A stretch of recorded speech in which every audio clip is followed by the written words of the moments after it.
All right, let's start Unit 5. So Unit 5 is a unit on electrochemistry. And for any of you who've been dying in the K calculations, you'll be happy to know there's no more K calculations for the rest of this course until you write your final. But Unit 5. Unit 5 is on electrochemistry. Electrochemistry is the study of chemical reactions that involve the transfer of electrons between substances. Its focus is on the relationship between chemical energy and electrical energy. So a really important thing about electrochemistry is there's a lot of applications of electrochemistry. One of the most important right now, because it feels like everything runs on a battery, is that batteries work on the conversion of chemical energy into electrical energy. So it's a great example of electrochemistry. A lot of biological systems as well use electrochemistry to for energy production from food, and industrial processes, so things like metal refining and electroplating that we'll talk about at the end of this unit. But we're not there yet. We're going to start with the very basis of electrochemistry, which is the study of oxidation numbers. An oxidation number is the hypothetical charge an atom would have if all bonds in a compound were completely ionic. Meaning, if you have something like a sodium chloride, we're going to assume that those electron transfer has happened completely so that we would know the charge on the sodium and we would know the charge on the chloride. And the reason we care about this is that they're going to help us keep track of the transfer of electrons. Okay. So there's some general rules. The first set of general rules that we're going to talk about are surrounding single atoms. If you have free elements, their oxidation numbers are 0. So for example, like a sodium or an oxygen or a chlorine, anything that can exist on its own. So like a sodium metal or an oxygen gas or a chlorine gas. And then the other one is monoatomic ions. So things that have an ionic charge shown, that is their oxidation number. For example, if you have sodium 1 plus, then its oxidation number is +1. If you have sulfur 2 minus, its oxidation number is -2. So take a second, pause the video, and I want you to assign the oxidation numbers for these 3 atoms. Go for it. Okay, so this would be hydrogen gas, it's diatomic, it's a free element, and its oxidation number would be 0. For chlorine, this oxidation number would be -1, and for magnesium, this oxidation number is +2. Makes you feel like this is going to be really easy, right? Let's move on to compounds. So we're going to now find the oxidation numbers in a compound. And there is a rule, which is that if you have a neutral compound, that is a compound without a charge on it, the sum of the oxidation numbers will be 0. So if you had something like H4P2O7, we can find the oxidation number of the hydrogen, the phosphorus, and the oxygen. But we actually already know the oxidation number on a few of these atoms. There are some common oxidation numbers that you are responsible for knowing that we know. That is our group 1 metals. What are they called? The group 1 metals are called the alkali metals. So that is my lithium down to my cesium, right? These are my group 1 alkali metals. You don't actually have to know that. I don't know why all of a sudden I've decided to write this, but I have, and now I can't stop. Alkali metals, right? These guys generally have a charge of +1, as well as hydrogen. So hydrogen is a non-metal, but it's on that first row. So the first row atoms generally have a charge of +1. The group 2, which are your alkaline earth metals, generally have a charge of +2. And then all the way on the other side of your chart, oxygen generally has a charge of -2. And then that group of like fluorine, chlorine, bromine, and iodine generally have an oxidation number of -1. So when you approach a question like find the oxidation number of each of the atoms in a compound, there's some that you will already know, and there will be one that you're asked to solve for. So for this question, my known values are my hydrogen is +1 and my oxygen is -2. Then what you do is you set this up as an equation that has to balance to 0. So you have 4 hydrogens, 2 phosphorus, and 7 oxygens, which have to total 0. Then we put in the charge of hydrogen of +1 and the charge on oxygen of -2. And we end up with 4 plus 2p minus 14 equals 0. And then I'm going to collect like terms. So 4 plus -14 is -10. And then I'm going to add 10 to each side. So there's a little bit of algebra in Unit 5. And so that you end up with 2p equals 10, divide both sides by 2, and you end up with phosphorus having an oxidation number of +5. Okay, so there's one that's been fully worked out for you. And now what we're going to do is learn the last rule and do one together. So the last rule is that if you have a polyatomic ion, so something that is going to be multiple atoms within a compound but then have a charge, the sum of the oxidation numbers is equal to the overall ion charge. So for example, if I asked you to find the oxidation number of sulfur in a sulfate ion, you would say that 1 sulfur and 4 oxygens. Now, I always struggle with how to show that it's an O and not a 0. So sometimes I'll put like a line through it or something just to show that it's not a number, although that means null. So it's got, anyway, it's a thing. So just do what you can to remember that's an O and not a 0. But we've got 1 sulfur atom and 4 oxygen atoms adding up to a total charge of -2. Now, do we know the charge on either of these atoms? Well, my oxygen is in that group that is usually a -2 charge. So we should say that sulfur plus 4 of the -2 charges would equal -2. That gives us sulfur minus 8 is equal to -2. And then we add 8 to both sides. If you want to show it to help yourself not make integer mistakes, that'd be great. And you end up with oxidation number on sulfur of +6.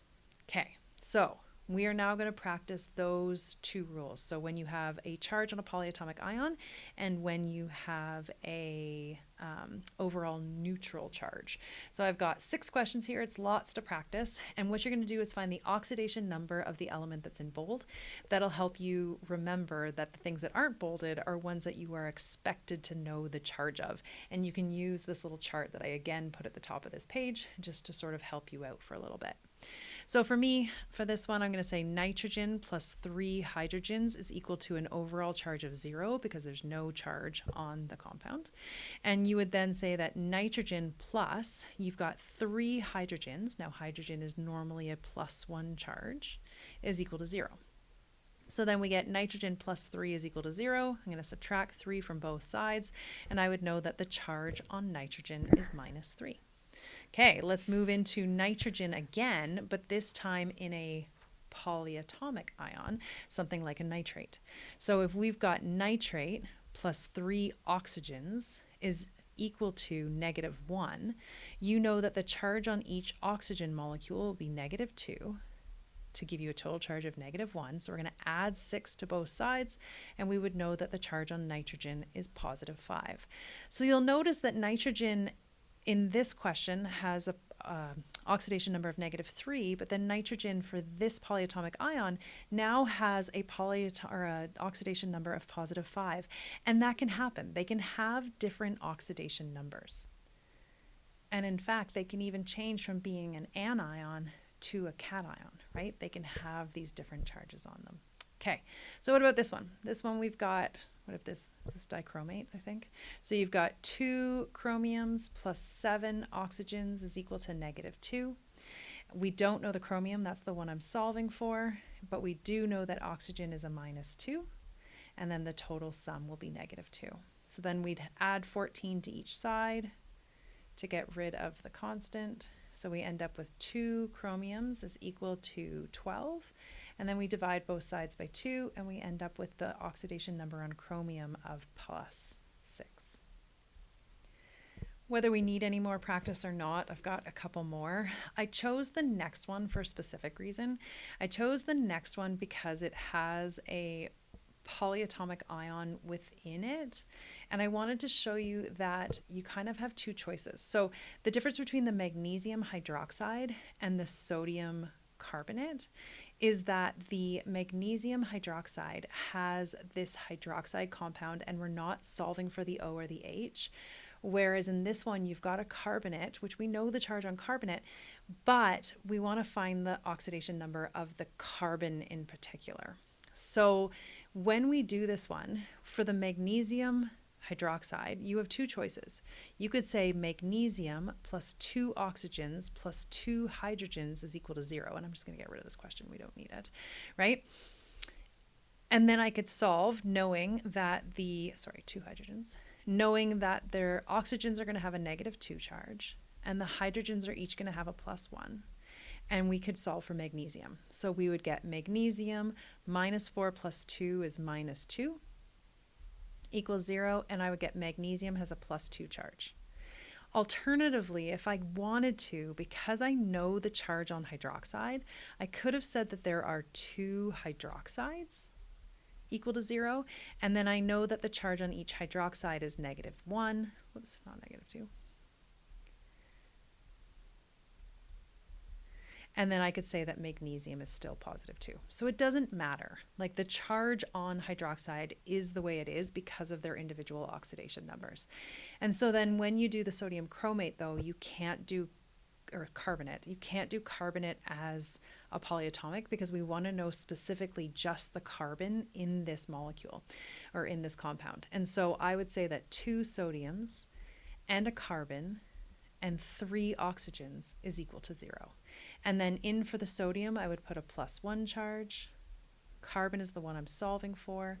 In for the oxygen, I'd put a -2 charge. So I would end up with carbon, and then 2 minus 6 is -4, so that the oxidation number on carbon is +4. Awesome. One last thing before we can finish this video is some important exceptions. So yes, in general, we said that our halogens, so things like the chlorine, the bromine, and the iodine, usually have a charge of -1, but there are exceptions. If they are bonded to oxygen or a more electronegative halogen, these can actually be positive oxidation numbers instead of negative. For example, when we had sodium with chlorine, the charge on chlorine was -1, right? Because we would have sodium plus chlorine equals 0. We know the sodium is a +1. So if I wanted to solve for chlorine, chlorine would be -1. If we put it with an oxygen, then that can change. If you did chlorine plus an oxygen is equal to -1, and we know that the chlorine or the oxygen is going to have a charge of -2, then all of a sudden this chlorine can have a charge of +1. So it's not that it's always going to be +1, but it can be positive. So it's really important to look at when you have a one of these halogens bonded to an oxygen, that it's generally, the way I trigger it is that the chlorine will be bolded and they'll be like, find the oxidation number on chlorine. You're like, wait a minute, I know chlorine. Oh, right, it's with oxygen. Never mind. And then you just solve for it and it can come out positive. Another exception is oxygen.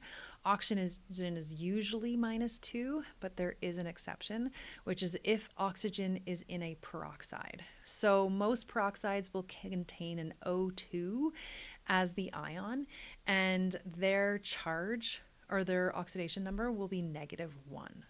So an example would be magnesium oxide, the oxygen is -2, okay? But H2O2, this is a peroxide, and all of a sudden the oxidation number on the oxygen is -1 because you're balancing out these 2 +1s. And so then each of these has to be a -1, right? So if I showed that, you'd have 2 hydrogens plus 2 oxygens is equal to 0. The 2 hydrogens are +1. I'll make those an O. And so then I'm going to say that the 2 O's are equal to -2, so that each O, oh, that's how I could do it, a cursive O, is equal to -1, right? And then same thing if you had barium peroxide, so again it's ending in an O2, then the overall charge can be a -1. The last exception to be careful with is hydrogen. So we've had exceptions with the halogens, oxygen, and now hydrogen. Hydrogen is usually +1, but that's when you're bonding it with other non-metals, for example, water. If you put it with a metal and you get a metal hydride, so for these, usually the hydrogen will come second, then the charge on the hydrogen can be -1. And that's because this sodium is a +1, this calcium is a +2. So if you do the calculation, you end up with hydrogen equal to -1, and that's okay. All right, so let's do a number of questions down here. I've got 5, and I'm not saying these are all exceptions. So we're going to find the oxidation number on the bolded atom.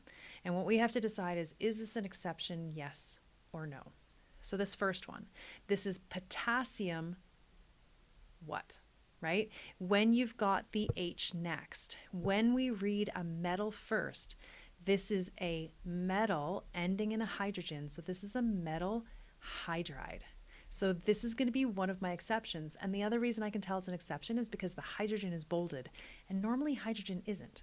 So if I do potassium plus hydrogen is equal to 0, that potassium has that +1 charge, which makes this hydrogen into a -1 charge.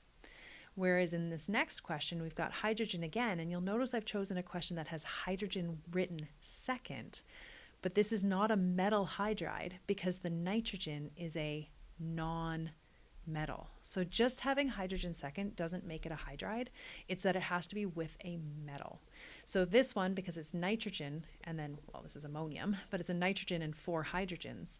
You'll notice as well, it's not the hydrogen we're solving for. So this is not one of my exceptions. So I'm going to solve for nitrogen, which means in for hydrogen, I'm going to put that usual +1, and I end up with nitrogen equal to -4 minus 4 gives me -3. Okay, what about the next one? I've got Na2O2. As soon as I see that O2, I'm thinking of a peroxide, and it's the oxygen that's bolded when normally my oxygen is my known. So I'm going to say that 2 sodiums plus the 2 oxygens is equal to 0. I know that each sodium is going to be +1, and then I've got the 2 oxygens. So 2 oxygens is going to equal +2. So each oxygen is going to equal a +1 oxidation number. Okay, what about the next one? The next one I have potassium, I think that's permanganate or something like that. But we're trying to find the charge on the Mn, so I can't treat it as a polyatomic ion anyway. And so then I have to list. I have potassium, I have manganese, and I have 4 oxygens equal to 0. Now, is the oxygen an exception? Well, it's not an O2, and it's not the thing that's bolded. So it's going to be a -2. So in for potassium, I'm going to put that +1. In for the oxygen, I'm going to put that -2. And then I'm going to solve for the manganese. So I've got Mn minus, that's a -2, right? Yeah, so -8 plus 1 is -7. So then Mn is equal to +7 for its oxidation number. All right, last one. So again, so far we've discovered there are no exceptions on those group 1s and the group 2s. They've been all generally +1 and +2, but it's these other guys that are changing. Something like the halogen. A halogen followed by an oxygen, okay, is going to be one of those exceptions. Plus, the chlorine is bolded. So when we look at this, it's not the oxygen that's going to be the exception because it's not bolded, it's going to be the chlorine. So I can't put -1 in for chlorine, but I can put -2 back in for the oxygen. So then I end up with chlorine is equal to, I'm going to add 6 to each side, and I end up with +5 as the oxidation number. All right, go and practice a bunch of those.